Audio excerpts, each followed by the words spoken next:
আল্লাহ এতদিন আপনার হুকুম পালন করি নাই, আল্লাহ শয়তানের ওয়াসওয়াসায় পড়ে করছি গো, আপনি মাফ করে দেন।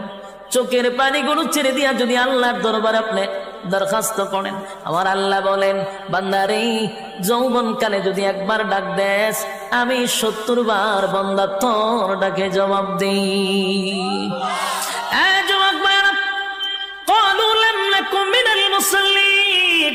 যারা দুনিয়ার জমিনে মুসল্লি ছিল না তারাই তো জাহান্নামী, এক নম্বরে জাহান্নামে যাওয়ার কারণ। আল্লাহর নবী বলেন উম্মতেরারে হাশরের মাঠে যদি হিসাব হয়, আউয়ালু মা ইউহাসাবু বিহিল আবদু ইয়াউমাল কিয়ামাতিস সালাহ, কিয়ামতের ময়দানে সর্বপ্রথম হিসাবটা হবে নামাজে। বলুন কিসের? 1 নম্বর হিসাব হবে নামাজ। অথচ আমাদের সমাজের মানুষ নামাজটাকে বড় অবহেলা করে, নামাজ পড়ে না, হেলায় আর কেলায়। জিগাইল হুজুর আমার ফ্যান বালা না, কি হয় ফ্যান বালা, হুজুর আমার সময় নাই, আমি খুব ব্যস্ত।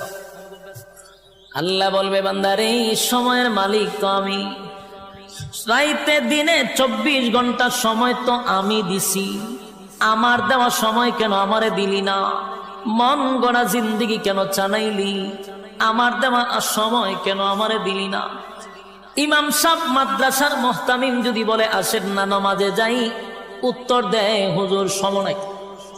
যেই লোকটা বলছে হুজুর সময় নাই, এই লোকটা দেখবেন বন্ধুদের আড্ডায় সময়ের অভাব নাই, চাকরিতে সময় আছে, ব্যবসাতে সময় আছে, বউ বাচ্চারে সময় আছে, বন্ধুদের আড্ডায় সময় আছে, বিপিএল খেলায় সময় আছে, আইপিএল খেলায় সময় আছে, বিশ্বকাপ খেলায় সময় আছে, ফেসবুক শরীফের সময় আছে, ইউটিউবের সময় আছে। সময় নাই শুধু আল্লাহর বেলা।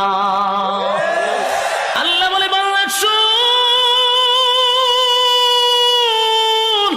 আমার দেওয়া সময় আমার দিলি না,